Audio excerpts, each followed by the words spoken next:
네, 오늘 화목의 직분이라는 제목으로 말씀 전 증거하도록 하겠습니다. 사랑하는 성도 여러분, 화목하십니까? 네, 일부랑 비슷한 분위기입니다. 화목하십니까? 화목이 우리 직분이라고 성경은 이야기합니다. 그런데 어려워요. 참 어렵습니다. 왜 어려울까요? 로마서에 보면 의인은 단 한 사람도 없다라고 선언합니다. 법과 질서, 윤리나 도덕 없이 살 수 있는 사람은 단 한 사람도 없다라는 의미이기도 하죠. 그리고 모든 사람은 자유가 주어졌는데 그 자유를 책임질 수 있는 능력이 없다라는 의미이기도 합니다. 자유롭게 의를 행할 능력, 내가 의를 행할 수도 있고 그리고 범법을 저지를 수도 있는데 그 안에서 범법을 저지르지 않고 이 화목을 위해서만 살아갈 수 있는 능력이 우리 가운데 있을까요?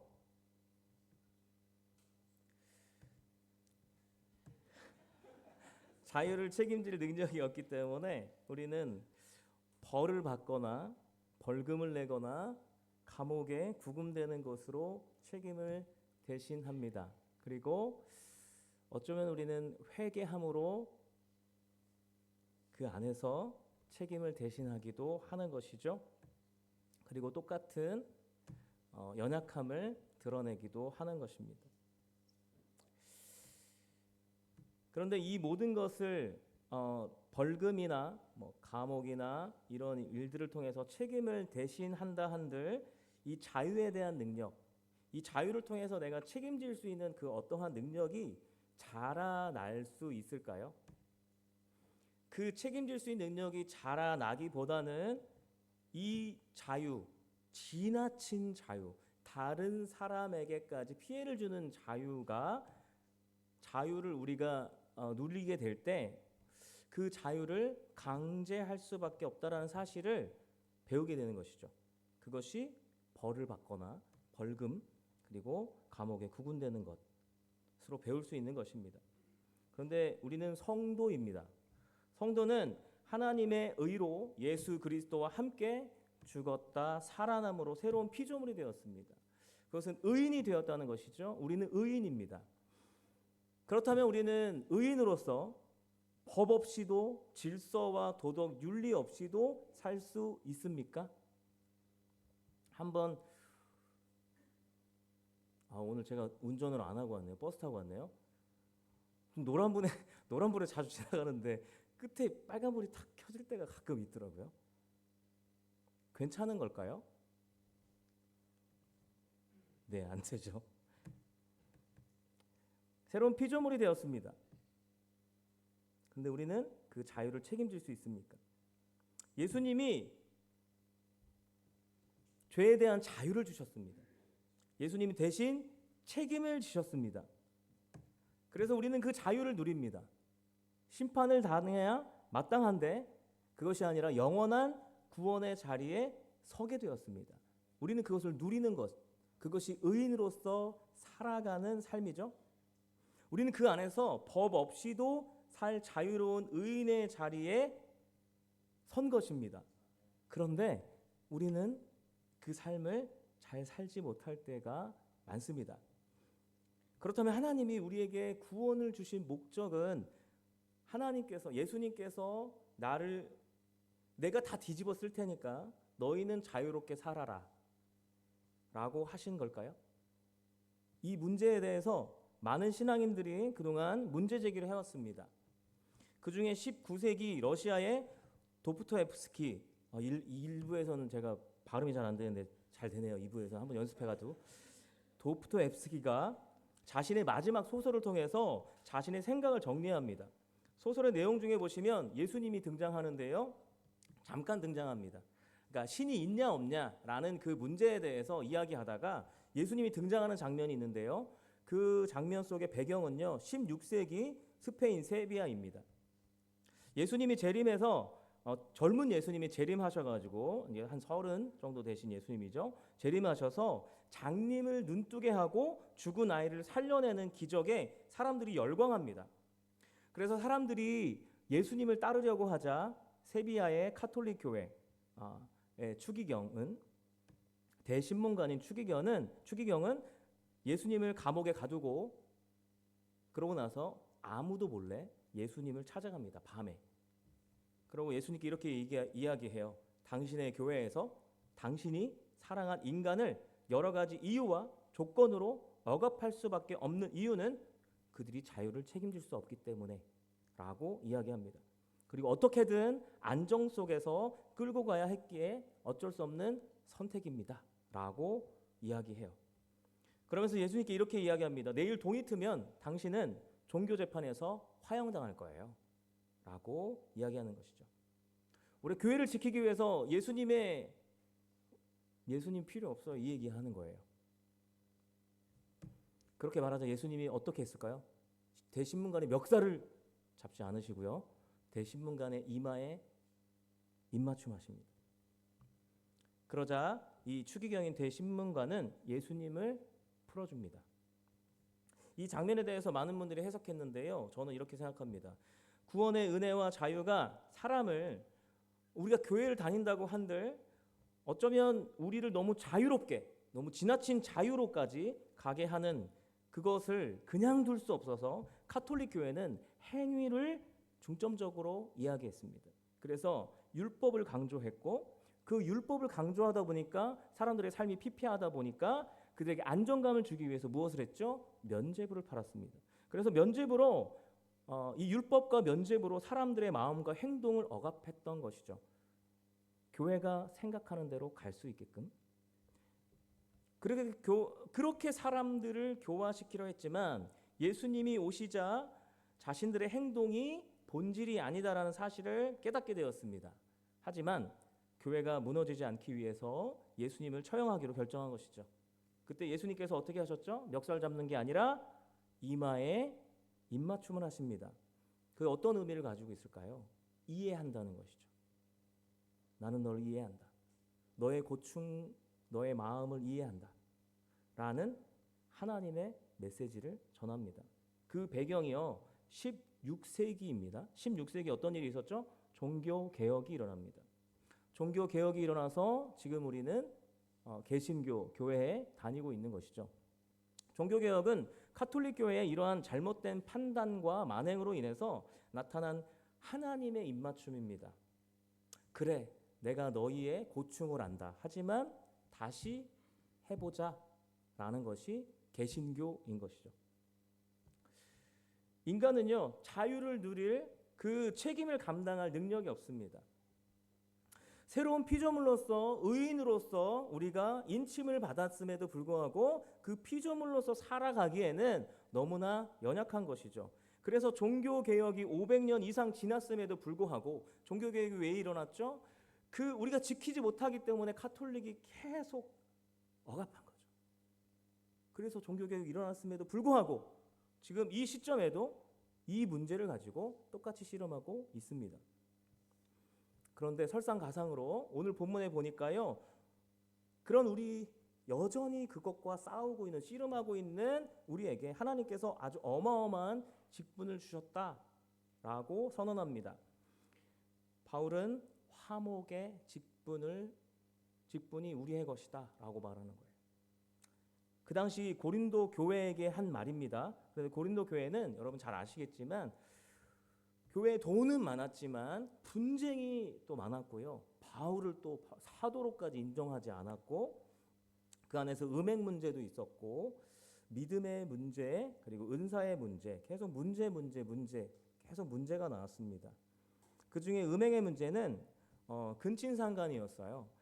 세상에서도 하지 않는 그런 문제들을 가지고 있는 교회였습니다. 그런데 그런 교회에 너희의 직분은 화목이다라고 이야기하는 거예요. 너의 직분은 화목이다. 그 이야기를 낱낱이 한번 살펴보도록 하겠습니다. 말씀 한번 띄워주시겠어요? 14절과 15절에 보시면 파란 글씨 한번 쭉 봐주시기 바랍니다. 한 사람이 모든 사람을 대신하여 죽었은즉 모든 사람이 죽은 것이라. 그래서 다시 살아나신 이를 위하여 살게 하려 함이라. 한 사람, 예수님께서 모든 사람을 대신해서 죽었은즉 모든 사람이 거기서 죽었고 다시 함께 살아났는데 그 다시 살아나신 예수 그리스도를 위하여 살게 하기 위해서. 그러니까 그냥 쉽게 이야기하면 하나님의 뜻을 이루며 살게 하기 위해서입니다. 하나님의 뜻을 이루며 살게 하기 위해서. 길게 설명하고 싶지만 저에게 주어진 시간이 많지 않아서 16절과 17절을 보겠습니다. 파란 글씨 볼게요. 우리가 그리스도도 육신을 따라 알았으나 이제부터는 그같이 알지 아니하노라. 새로운 피조물이라. 보라, 우리는 새 것이 되었다. 육신을 따라 알았던 모든 것들이 이제는 새로운 피조물로서 새롭게 알아진다라는 것이죠. 새롭게 나아갈 것이다. 새롭게 나아갈 것이다. 그리고 우리에게 주어진 것이 무엇인가? 그것은 18절, 19절입니다. 보시면 그가 그리스도로 말미암아 우리를 자기와 화목하게 하시고 세상을 자기와 화목하게 그리고 화목하게 하는 말씀을 우리에게 부탁하셨다라는 거예요. 우리가 새로운 피조물로서 하나님이 우리와 화목을 이루심을 우리에게 직분으로 주시고 이제 세상과 하나님을 화목케 하는 그 말씀을 우리에게 부탁하셨다라는 거예요. 예수님께서 이 땅에 오셔서 이 땅과 하나님과 화목을 주시기 위해서 오신 것을 이제는 우리가 해야 된다라는 것을 말씀하는 것이죠. 20절에 보시면 그리스도를 대신하여 간청하노니 너희는 하나님과 화목하라. 이것이 우리의 사명이다라는 거예요. 그것은 하나님의 사신으로서 하나님이 보내신 자들, 하나님의 말씀을 전하는 자들로 세상에 이야기하는 것입니다. 여러분, 하나님과 화목하세요 라고 간청하라는 거예요. 그것이 우리의 사명이라는 것입니다. 이것이 우리를 위해 대신 죽으신 하나님의 21절입니다. 21절 우리를 대신해서 죄로 삼으신 것. 그 안에서 예수님을 우리를 대신해서 우리의 죄로 삼으신 것은 그 안에서 하나님의 의가 되게 하려 하십니다. 우리를 위해 대신 죽으신 하나님의 그 뜻은 우리를 하나님의 의로서 세우고 우리가 예수 그리스도의 삶을 살아가도록 하신다라는 거죠. 너무 이 말씀이 아멘이긴 하지만 너무 무거운 말씀입니다. 나 자신의 신앙의 삶, 나에게 주어진 이 자유로 인해서 그 은혜의 삶을 내가 살아가는 능력, 그것도 부족한 우리인데, 연약한 우리인데 화목의 직분까지 주셨습니다. 예수님의 그 삶을 우리 보고 살라 하십니다. 이 직분은 대신 죽으신 하나님의 뜻이다라는 것이고 그것이 의로서 우리에게 주어졌다. 그것이 증거다라는, 의의 증거다라는 거예요. 그냥 이것을 좀 길게 이야기했지만 쉽게 이 모든 것을 축약해서 쉽게 말하면 능력이 되지 않습니다. 하지만 우리가 해야 하는 일이다라는 거예요. 능력은 되지 않으나 해야 하는 일이다. 이유가 있습니다. 우리에겐 우리가 할 수 있든 없든 이 화목의 직분이 주어졌는데요. 그 이유는 이것을 통해서 우리가 누구인지를 알게 되는 것이죠. 우린 누구입니까? 하나님과 세상의 화목을 이루어야 할 존재. 이것은 우리가 어떤 존재인가를 알려주는 이해입니다. 베드로전서 2장 9절을 함께 읽겠습니다. 베드로전서 2장 9절입니다. 읽겠습니다. 시작.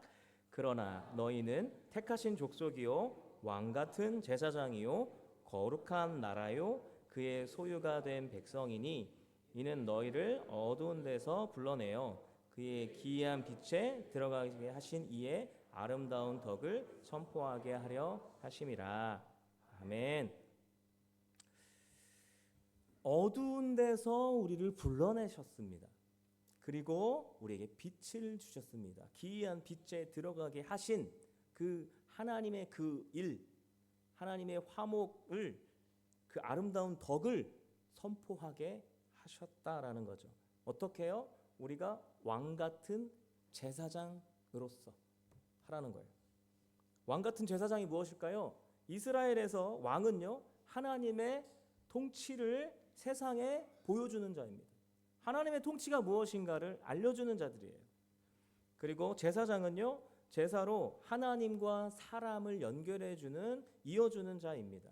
그러니까 베드로가 우리가 누구인가에 대해서 이야기할 때 하나님의 통치로 하나님과 사람을 이어주는 존재가 바로 우리다라는 거예요. 바로 우리다. 여러분이 이해하는 하나님의 통치는 어떤 통치입니까? 하나님이 어떤 통치를 보여주셨고 우리는 그 어떤 통치 안에서 살아가고 있습니까? 통치가 무엇일까요? 우리가 살아가는 방법입니다. 우리가 살아가는 방법이에요. 보세요. 하나님께서 이 세상을 우리에게 맡기셨어요. 맡기셨고 그 맡기심을 통해서 우리는 이 세상에서 하나님 나라를 보여주는데, 그 나라를 보여주는 데 있어서 우리의 삶, 우리의 삶의 방법, 우리의 삶의 모양, 그것이 하나님의 통치로서 보여진다라는 것이죠. 바울은 그 당시 로마의 황제의 통치에 대해서 이야기합니다. 그리고 예수 그리스도의 통치에 대해서 이야기합니다. 로마 황제에게 쓰는 언어가 있었어요. 유앙겔리온입니다. 이것은 복음이에요. 복음. 이 복음이 우리는 예수님의 것이라고 생각하지만 이것은 원래는 세상적 언어였습니다. 유앙겔리온, 복음. 그것을 세상의 복음과 하나님의 복음을 의도적으로 비교하고 있습니다. 왜 그랬을까요? 당시 세상 왕의 통치적 이념이 있었는데요. 그것은 로마 황제가 처음 등극하면서 그가 카이사르 아우구스투스였는데요. 그는 정치적 이념에 있어서 평화, 화목에 대해서 이야기합니다. 평화, 화목에 대해서 이야기해요. 이것은 어쩌면 하나님의 통치와 이념이 같다라고 착각을 불러일으킬 수 있겠지만 그것이 아닙니다. 아우구스투스, 이 카이사르 아우구스투스는요, 자신을 하나님의 아들이라 했습니다. 성육신한 하나님의 아들이라고 했어요. 나는 주피터의 아들이다라고 했습니다. 주피터가 누구죠? 그리스 신화의 제우스의 로마식 이름이기도 하고, 어떤 분들은 주피터는 제우스와 비슷한 권력을 가진, 힘을 가진 신이다. 가장 높은 신이라는 거죠. 그리스 로마 신화에서. 자신이 성육신한 아들이라고 하면서 내가 신의 평화를 주겠다, 내가 신이 주는 화목을 이루겠다라고 하면서 전쟁을 선포합니다. 그리고 전쟁하고 나서 승리합니다. 그리고 자신은 하나님의 아들로서 평화를 주기 위해서 전쟁을 일으켰기 때문에 이 전쟁은 정당하다라고 이야기하는 것이죠. 사람들은 그를 신으로, 유일한 주님으로 불렀습니다. 당시 주라는 말은 선생님에게도 쓰는 말이었습니다. 스승에게도 쓰는 말이었는데, 유일한 주님이라는 말은 오직 카이사르 아우구스투스에게만 할 수 있었습니다. 만약 다른 누군가에게 유일한 주님이다라고 하면 신성 모독에 해당하는 것이죠. 그래서 예수님의 죽음은 로마와 무관하지 않습니다. 세상이 화목을 이루는 순서가 있습니다. 그것은 먼저 종교를 이야기하고요, 전쟁을 이야기하고, 승리를 이야기하고, 평화를 이야기합니다. 이 순서가 있습니다. 종교, 그가 이 세상을 구원할 누군가가 됩니다. 그리고 내가 평화를 이루기 위해서 전쟁을 선포하고 승리하고 내가 너희에게 평화를 주겠다라고 하는 것이죠. 온 세상이 이 순서를 여전히 따르고 있습니다. 한강의 책 중에 소년이 온다라는 책이 있고요, 채식주의자라는 책이 있습니다. 기독교인들에게 금서라고 하는 분들이 있어서 저는 이 책을 그 얘기를 듣자마자 읽었습니다. 금서라고 해서 읽어봤습니다. 이 두 권의 책은요, 폭력과 저항에 관한 이야기입니다. 인간은 자신이 원하는 평화를 이루기 위해서 폭력으로 억압합니다. 그것은 어디서부터 시작되는가? 그것은 가정에서부터 시작된다라는 거죠. 그러나 어떤 사람은 그 가정 안에서 그것에 대해서 순응하기도 하지만 어떤 이는 끊임없이 저항하기도 한다라는 것을 채식주의자가 이야기하는 것이죠. 그런데 채식주의자 안에서의 주인공은 권위와 질서를 다 파괴하는 자리로까지 가게 됩니다. 정신 이상자가 되고 말아요. 그래서 이 세상의 모든 질서를 다 거부합니다.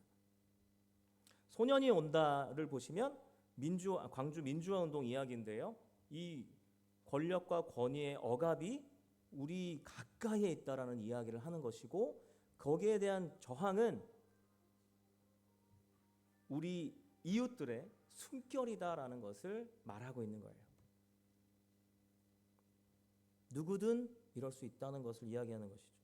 가정이든 국가든 권력을 사용하는 이유는 평화, 통치, 화목, 그 목적을 가지고 있지만 목적이 선하다고 해서 모든 과정과 폭력과 억압까지도 용인되는 것은 아니다라는 것이죠. 그런데 이것이 카이사르가 전쟁을 일으키는 이유와 같습니다. 바울은 이 카이사르 아우구스티누스의 이 평화, 그가 말하는 전쟁과 승리로 이루어진 평화와 예수님이 우리에게 주시는 평화는 다르다를 이야기합니다. 진짜 하나님의 통치가 무엇인지를 보여주는 것이죠. 그것은 예수님의 삶입니다. 예수님의 삶이 우리에게 복음으로 주어졌죠. 예수님은 어떤 삶을 사셨습니까? 누군가에게 해를 끼쳐서 십자가에 달려 죽으셨을까요? 아니요. 억압에 대해서 예수님께서 저항하셨죠. 폭력에 대해서 저항하셨죠. 그런데 어떻게 저항하셨죠? 비폭력으로 저항하셨어요. 대응하셨어요. 그리고 정의를 실현하셨는데요. 정의가 무엇입니까? 그것은 모든 사람은 동등하다라는 것입니다. 모든 사람은 동등합니다.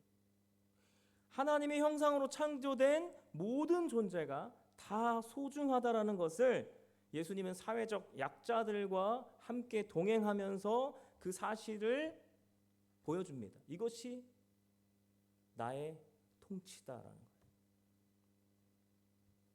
이게 바로 예수님의 평화입니다. 예수님이 우리에게 함께 나아가자고 하시는 화목의 여정입니다. 순서를 보시면 종교, 우리가 예수 그리스도를 믿음으로 새로운 피조물이 되었습니다. 그것은 무엇을 의미하는 것입니까? 화목을 이루는 데 있어서 우리가 무엇을 해요? 비폭력으로 한다는 거예요. 그리고 정의를 우리가 추구하는 것이죠. 모두가 동일하다. 모두가 동등하다. 그것을 통해서 평화를 이룬다라는 것이죠. 근데 이것이 얼마나 어려운 일인지 여러분은 경험을 통해서 아실 겁니다. 이 세상은 내가 진짜 평화야, 내가 주는 것이 진짜 평화야 라고 하면서 억압합니다. 그것에 순응하면 그 평화를 주는 것이죠. 그것이 아니라 예수님이 우리에게 주시는 평화는 그런 폭력, 억압 속에서도 우리는 비폭력과 정의, 공평으로, 평등으로 평화를 이루는 것이죠. 이게 왜 어렵습니까? 한 대 때리면 가만히 있으셔야 돼요. 누가 날 한 대 때렸어요. 근데 그거를 때렸구나. 그걸로 화목을 이룬다라는 거죠. 내 자녀가 나에게 아빠가 해준 게 뭐가 있어? 라고, 이거는 때린 것보다 더 아프죠. 비폭력으로 가는 것입니다. 어려워요. 근데 내 자녀니까 좀 참을 수 있지만 밖에 나가시면 어떻습니까? 훨씬 더 어렵죠. 훨씬 더 어렵죠. 직장에서, 삶의 현장에서. 이 길은요, 어려운 길이면서도 두려운 길입니다. 그리고 우리 안에 계속해서 생각하는 것은 이게 과연 평화를 만들 수 있을까라는 거죠. 그런 의문점이 있어요. 그런데 하나님이 우리에게도 동일하게 예수 그리스도의 길, 하나님의 나라의 통치를 이 세상과 이어주는 그 길, 그 화목의 직분을 우리에게 주셨다라고 합니다.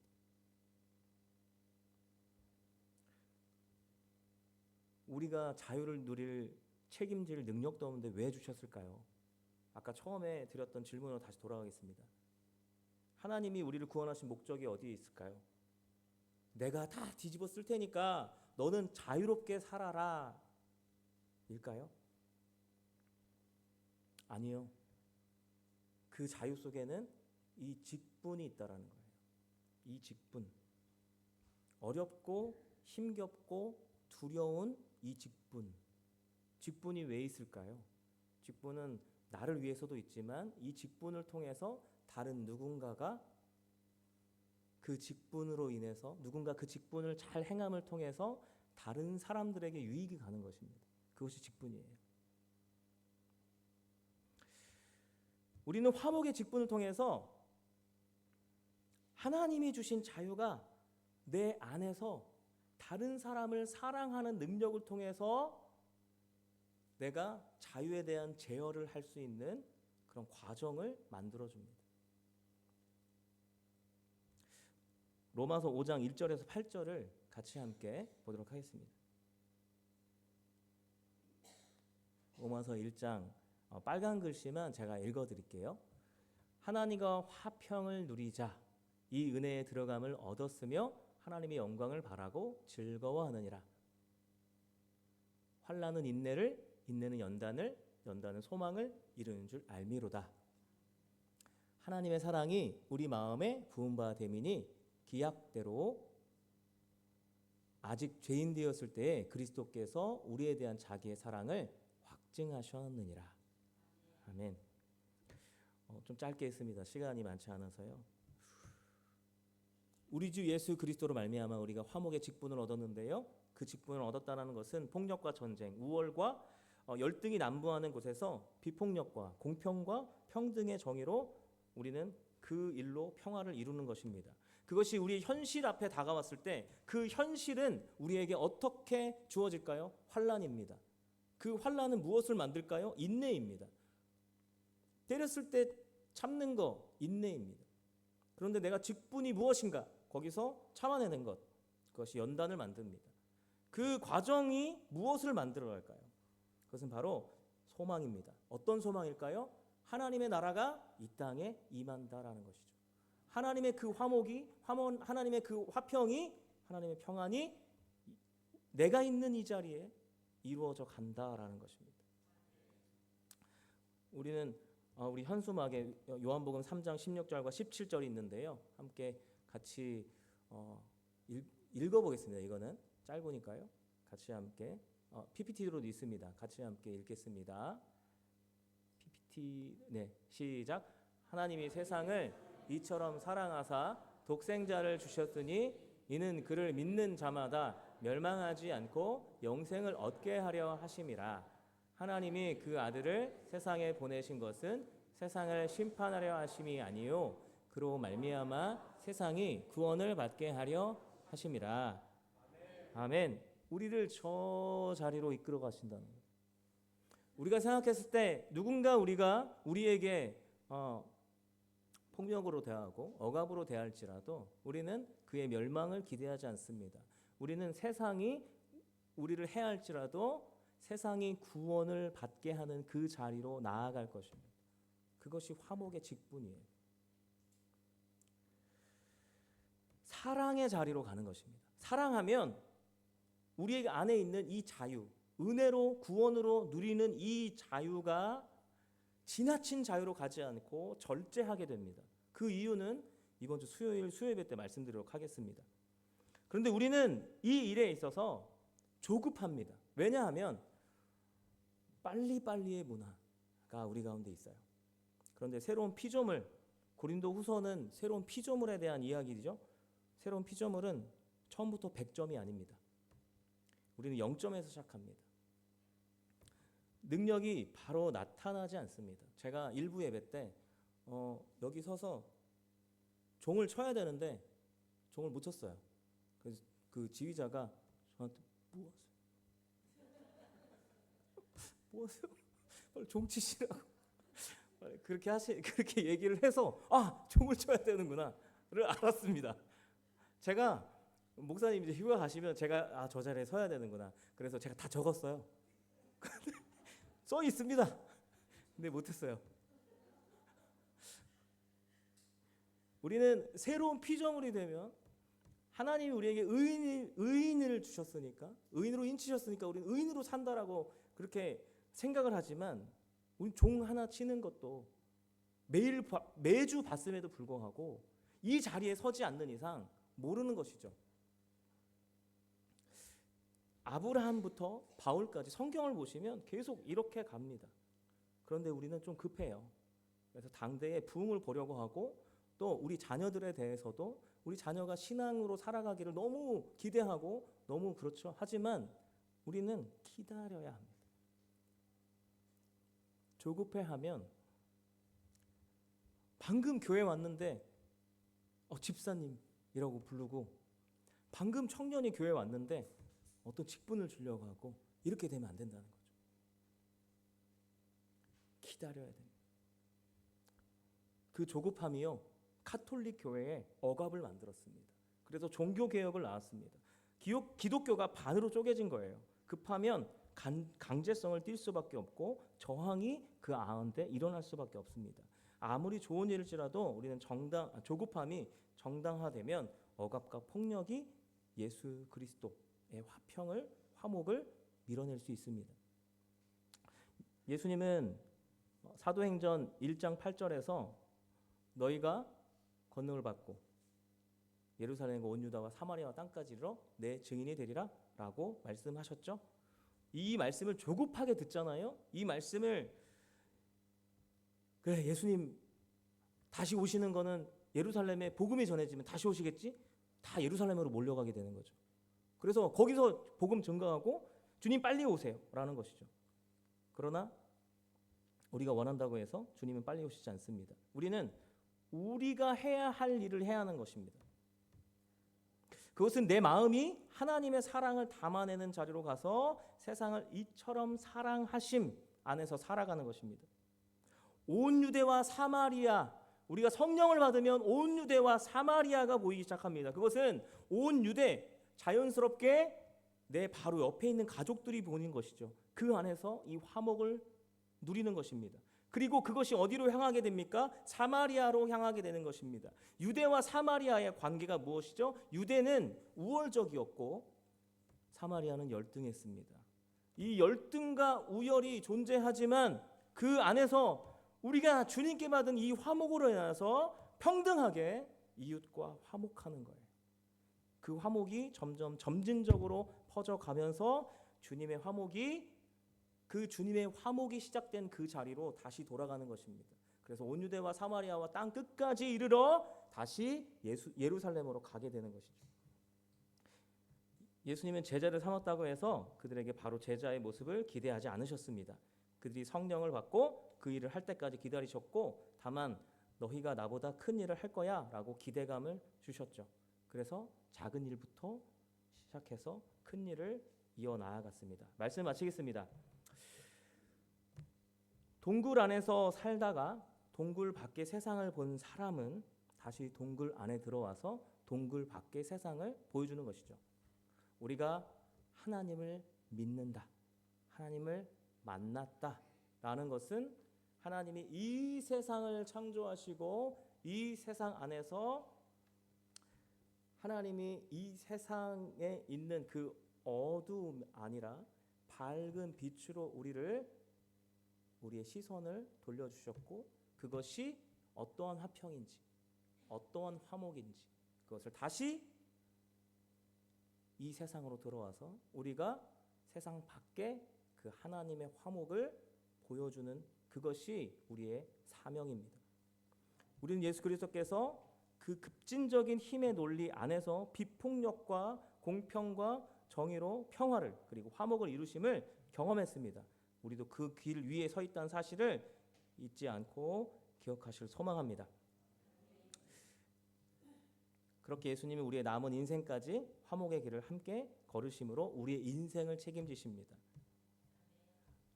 지금 현재 우리의 삶의 믿음의 분량에 따라서 화목의 직분을 감당하시는 남성교회 모든 성도님들이 다시 하시기를 주님의 이름으로 소망합니다. 이 시간 함께 찬송하시겠습니다.